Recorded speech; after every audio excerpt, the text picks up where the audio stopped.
મિત્રો, આજના વિડીયોમાં આપણે ભૂગોળના ટોપ 100 પ્રશ્નો જોઈશું, જેનો આ પાર્ટ 4 છે। આની પહેલાં 3 પાર્ટ અપલોડ થયેલા છે, જોવાના બાકી હોય તો એ પણ જોઈ લેજો। રેવન્યુ તલાટી સ્પેશિયલ છે, એ સિવાય અન્ય બધી જ પરીક્ષાઓ માટે આ વિડીયો તમને ખૂબ જ હેલ્પફુલ રહેશે। છેલ્લે તમારી ટેસ્ટ પણ લેવામાં આવે છે, તો વિડીયો વ્યવસ્થિત જુઓ અને ટેસ્ટ આપી તમે તમારું નોલેજ પણ ચેક કરી શકો છો। એ સિવાય ફ્રીમાં આની PDF પણ તમને પ્રોવાઈડ કરાવવામાં આવશે। તો જોઈએ ખૂબ જ અગત્યનો આ વિડીયો। પ્રથમ આપણે સિલેબસની વાત કરીએ તો તલાટીના સિલેબસમાં તમે અહીં ભૂગોળ જોઈ શકો છો। આટલા બધા મુદ્દાઓ છે તે ભૂગોળમાં પૂછાશે, જે આપણે એક પછી એક બધા જ લેતા જઈએ છીએ। ભારતનો કુલ ભૌગોલિક વિસ્તાર કેટલો છે?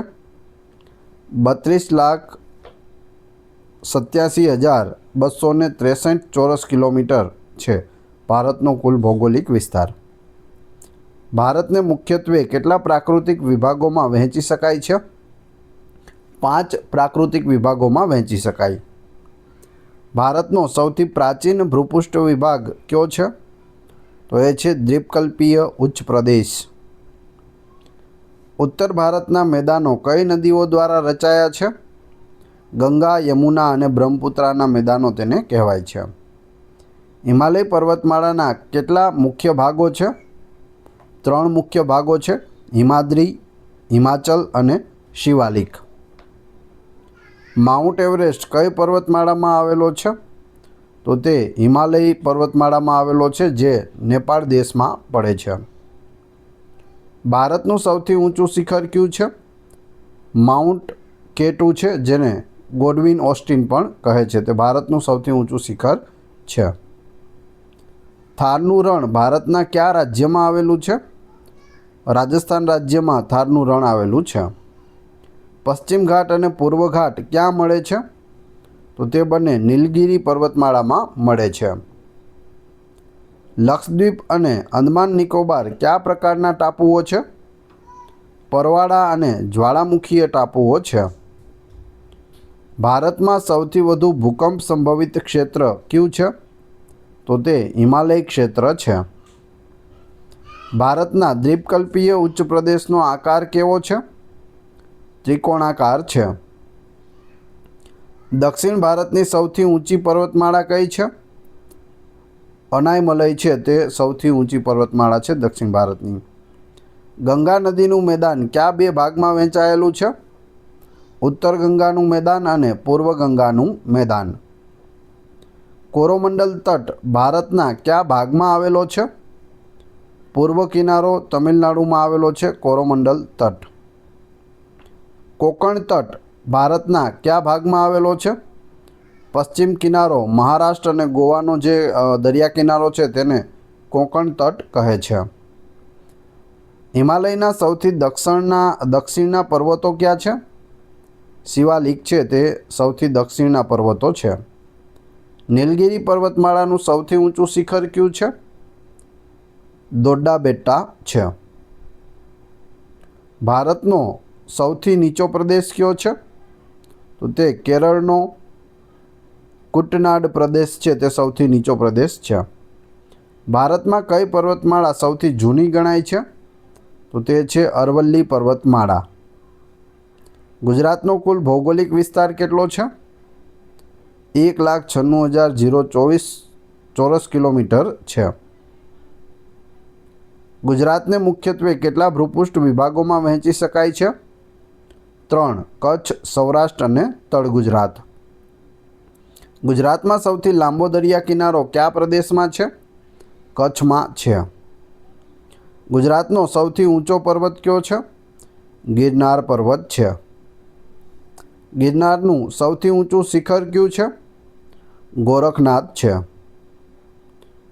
કચ્છના મોટા રણ અને નાના રણને કયો ડુંગર અલગ પાડે છે? ખદીરબેટ છે, તે અલગ પાડે છે। સૌરાષ્ટ્રની સૌથી ઊંચી ટેકરી કઈ છે? ચોટીલાની ટેકરી છે, જે ચોટીલા ડુંગરની ટેકરી આવેલી છે તે। અહીં ટેકરી પૂછેલી છે, એટલે જો પર્વત પૂછે અથવા ડુંગર પૂછે તો ગિરનાર જવાબ આવશે। ગુજરાતનો કયો પ્રદેશ પર્વતમાળા અને નદીઓથી બનેલો છે? સૌરાષ્ટ્ર પ્રદેશ. તળ ગુજરાતના મુખ્ય પ્રાકૃતિક વિભાગો કયા છે? ઉત્તર, મધ્ય અને દક્ષિણ ગુજરાત. ચોટીલા પર્વતમાળાનું સૌથી ઊંચું શિખર કયું છે? ચામુંડા માતાનું શિખર છે, ત્યાં ચામુંડા માતાનું મંદિર આવેલું છે.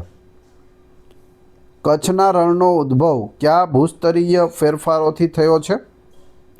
દરિયાઈ વિસ્તારનું ઊંચકાવાથી થયો છે. ગુજરાતમાં સૌથી વધુ ફળદ્રુપ જમીન કયા પ્રદેશમાં છે? દક્ષિણ ગુજરાતમાં છે.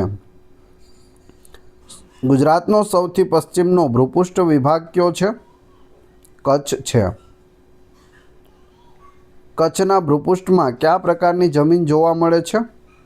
ક્ષારીય જમીન અને રેતીયુક્ત જમીન છે તે જોવા મળે છે.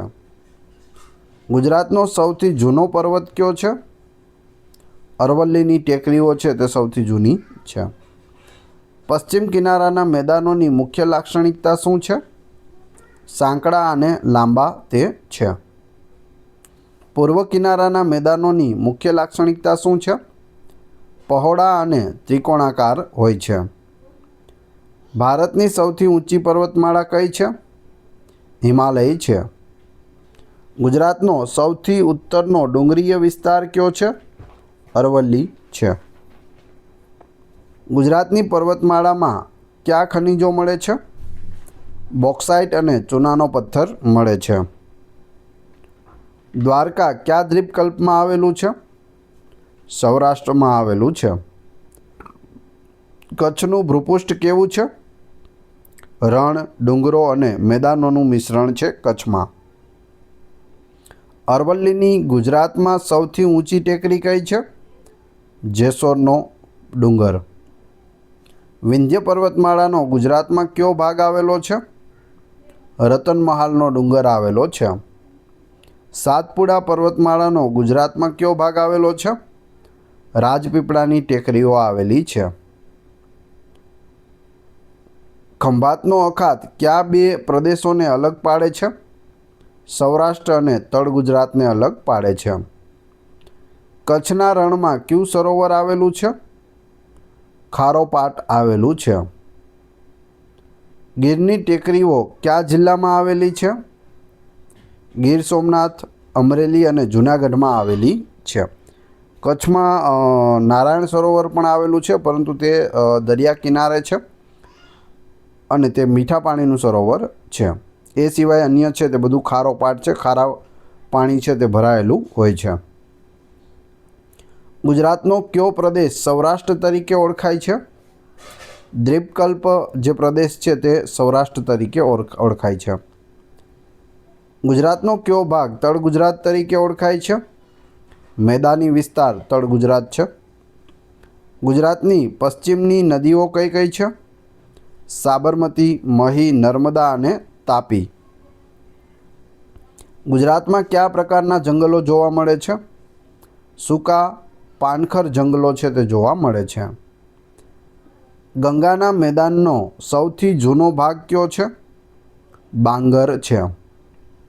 ગંગાના મેદાનનો સૌથી નવો ભાગ કયો છે? ખાદર છે. અરવલ્લી પર્વતમાળાનું સૌથી ઊંચું શિખર કયું છે? ગુરુ શિખર છે, જે માઉન્ટ આબુ રાજસ્થાનમાં આવેલું છે. દક્ષિણ ભારતમાં કયા પ્રકારની જમીન વધુ જોવા મળે છે? કાળી જમીન વધુ જોવા મળે છે. વિંધ્યાચલ પર્વતમાળા અને સાતપુડા પર્વતમાળા વચ્ચે કઈ નદી વહે છે? નર્મદા નદી વહે છે. કચ્છના મોટા રણમાં જોવા મળતા ઘાસના મેદાનોને શું કહેવાય છે? બન્નીના ઘાસ કહેવાય છે, જે ખૂબ જ લાંબુ ઘાસ હોય છે. ગુજરાતનો કયો પ્રદેશ લાલ જમીન ધરાવે છે? ઉત્તર ગુજરાત અને સૌરાષ્ટ્રમાં લાલ જમીન છે તે જોવા મળે છે. ગુજરાતનો કયો પ્રદેશ દરિયાઈ પ્રવૃત્તિઓ માટે જાણીતો છે? કચ્છ અને સૌરાષ્ટ્રનો દરિયા કિનારો. ગુજરાતમાં કયા પ્રકારની જમીન સૌથી વધુ ફળદ્રુપ છે? કાંપવાળી જમીન છે તે સૌથી વધુ ફળદ્રુપ છે. ગુજરાતનું સૌથી ઊંચું પર્વત શિખર ગોરખનાથ ક્યાં આવેલું છે? ગિરનાર પર્વત જૂનાગઢમાં આવેલું છે. ઓખામંડળ દ્વીપકલ્પ ક્યાં આવેલો છે? તો તે સૌરાષ્ટ્રમાં આવેલો છે, દેવભૂમિ દ્વારકા જિલ્લામાં. ગુજરાતનો કયો ભાગ ભૂકંપ માટે વધુ સંવેદનશીલ છે? તો એ છે કચ્છ. 2001માં કચ્છની અંદર ખૂબ મોટો ભૂકંપ છે તે આવ્યો હતો. ભારતનો સૌથી ઊંચો જ્વાળામુખી કયો છે? બેરન ટાપુ છે. દક્ષિણ ભારતની કઈ નદીઓ પૂર્વ તરફ વહે છે? ગોદાવરી, કૃષ્ણા અને કાવેરી. નર્મદા નદીનું ઉદ્ગમ સ્થાન કયું છે? અમરકંટક છે, જે મધ્યપ્રદેશમાં આવેલું છે. તાપી નદીનું ઉદ્ગમ સ્થાન ક્યાં છે? મુલતાઈ છે, જે પણ મધ્યપ્રદેશમાં આવેલું છે. ગુજરાતની સૌથી મોટી નદી કઈ છે? નર્મદા છે. ગુજરાતની સૌથી લાંબી નદી કઈ છે? સાબરમતી છે. કચ્છના મોટા રણની મુખ્ય લાક્ષણિકતા શું છે? ક્ષારવાળી જમીન. ગુજરાતમાં કયો ડુંગર ગબ્બર તરીકે ઓળખાય છે? અંબાજી પાસેનો ગબ્બર પર્વત છે તેને ગબ્બર તરીકે તે ઓળખાય છે. ગીરનું જંગલ કયા વન્યજીવ માટે પ્રખ્યાત છે? એશિયાઈ સિંહ માટે તે પ્રખ્યાત છે. એશિયાઈ સિંહ છે તે આખા એશિયામાં ફક્ત ગીરના જંગલમાં છે તે જોવા મળે છે. ઉત્તર ગુજરાતના મેદાનો કઈ નદીઓથી બનેલા છે? સાબરમતી અને બનાસ નદીથી બનેલા છે. મધ્ય ગુજરાતના મેદાનો કઈ નદીઓથી બનેલા છે? મહી અને વાત્રક.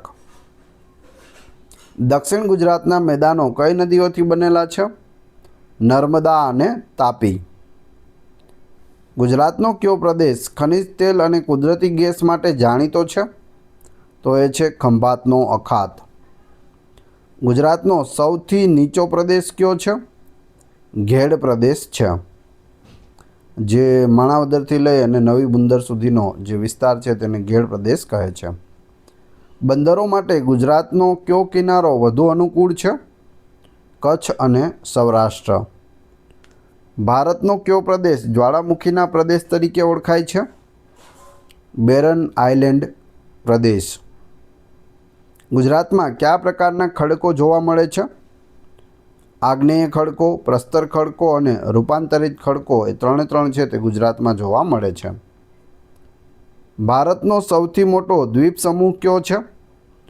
અંદમાન નિકોબાર છે. સૌરાષ્ટ્રની સૌથી મોટી નદી કઈ છે? ભાદર છે. જો ગુજરાતની સૌથી મોટી નદી પૂછે તો નર્મદા, પરંતુ સૌરાષ્ટ્રની સૌથી મોટી નદી પૂછે તો ભાદર. ગિરનાર પર્વત કયા પ્રાચીન કાળના અવશેષો ધરાવે છે? મૌર્ય અને ગુપ્ત કાળના અવશેષો છે તે ધરાવે છે. મૌર્ય કાળના સમ્રાટ અશોકનો શિલાલેખ છે તે ગિરનાર પર્વત પર આવેલો છે. એ સિવાય ગુપ્ત કાળના સ્કંદગુપ્તનો શિલાલેખ પણ આવેલો છે અને રુદ્રદામાનો શિલાલેખ પણ આવેલો છે. ગુજરાતનું કયું શહેર ગિરનારની તળેટીમાં આવેલું છે? તો એ છે જૂનાગઢ. કાઠિયાવાડ દ્વીપકલ્પ કયા અખાતો વચ્ચે આવેલો છે? કચ્છનો અખાત અને ખંભાતનો અખાત. ચોટીલા પર્વત કયા જિલ્લામાં આવેલો છે? સુરેન્દ્રનગર જિલ્લામાં આવેલો છે. ગુજરાતની કઈ નદી ભોગાવો તરીકે પણ ઓળખાય છે? સુખભાદર નદી ઓળખાય છે. ગુજરાતનો કયો પ્રદેશ ભીલોનું રાજ્ય તરીકે જાણીતો હતો? પંચમહાલ પ્રદેશ. ભારતના કયા રાજ્યમાં સૌથી લાંબો દરિયા કિનારો છે? ગુજરાત રાજ્યમાં. કચ્છનો દ્વીપકલ્પ કયા જિલ્લાનો ભાગ છે? કચ્છ જિલ્લાનો ભાગ છે. ગિરનાર પર્વત કયા પ્રાકૃતિક વિભાગનો ભાગ છે? સૌરાષ્ટ્રનો ભાગ છે. દ્વારકા શહેર કયા અખાતની નજીક આવેલું છે? કચ્છનો અખાત. ગુજરાતનો કયો ડુંગર ધર્મનો ડુંગર તરીકે જાણીતો છે? તો એ છે પાવાગઢનો ડુંગર. એ સિવાય પાલિતાણાનો ડુંગર પણ છે. તારંગાની ટેકરીઓ કયા જિલ્લામાં આવેલી છે? મહેસાણા જિલ્લામાં આવેલી છે. પૂર્વ ઘાટનું સૌથી ઊંચું શિખર કયું છે? જિંદાગડા પીક છે. તે આંધ્રપ્રદેશના અરાકુ વેલીમાં આવેલું છે અને તેની ઊંચાઈ 1690 મીટર છે. ગુજરાતનો સૌથી ઊંચો કુદરતી જળધોધ કયો છે? તો એ છે ગિરમાળ ધોધ, જે ડાંગ જિલ્લામાં આવેલો છે. કચ્છના ભૂપૃષ્ઠમાં કયા પ્રકારની જમીન જોવા મળે છે? ખારાશવાળી અને રેતીયુક્ત જમીન જોવા મળે છે. હિમાલયની કઈ પર્વતમાળા સૌથી નવી છે? તો એ છે શિવાલિક. અરવલ્લી પર્વતમાળાની લંબાઈ કેટલી છે? 692 કિલોમીટર છે. તે દિલ્હીથી શરૂ થઈને હરિયાણા, રાજસ્થાન અને ગુજરાત સુધી ફેલાયેલી છે. છેક દિલ્હીથી આપણા ગુજરાત સુધી તે આવે છે. 692 કિલોમીટર તેની લંબાઈ છે. હવે તમારી ટેસ્ટ, જે આપણે વિડીયો જોયો તેમાંથી તમને અહીં પ્રશ્નો પૂછવામાં આવે છે, જેનો જવાબ તમારે ક્રમશઃ કમેન્ટ બોક્સમાં આપવાનો છે. એ પછી આપણે પીડીએફ વિશે પણ વાત કરીશું. વિડીયો પસંદ આવી રહ્યો હોય તો લાઇક, કોમેન્ટ, શેર અને સબસ્ક્રાઈબ કરવાનું ના ભૂલશો. આ ચેનલ ઉપર ઘણા બધા વિડીયો અવેલેબલ છે. તમે ચેનલના નામ ઉપર ક્લિક કરી વિડીયોમાં જઈ બધા જ વિડીયો જોઈ શકો છો. ટેસ્ટમાં પ્રથમ પ્રશ્ન છે, ભારતનું સૌથી ઊંચું શિખર કયું છે? બીજો પ્રશ્ન, થારનું રણ ભારતના કયા રાજ્યમાં આવેલું છે? ત્રીજો પ્રશ્ન, ગુજરાતનો સૌથી ઊંચો પર્વત કયો છે? અને ચોથો પ્રશ્ન, સૌરાષ્ટ્રની સૌથી મોટી નદી કઈ છે? ચારે ચાર પ્રશ્નોના ક્રમશઃ કમેન્ટ બોક્સમાં જવાબ આપી દેજો. આ વિડીયોની ફ્રી પીડીએફ આપને ટેલિગ્રામ અને વોટ્સઅપ ગ્રુપમાં મળી જશે. ત્યાં તમને ડેઇલી અપડેટ પ્લસ રોજે રોજ નવી પીડીએફ છે તે પ્રોવાઈડ કરવામાં આવે છે. આશા રાખું છું આપને વિડીયો પસંદ આવ્યો હશે. મળીએ છીએ નવા વિડીયોમાં. ધન્યવાદ.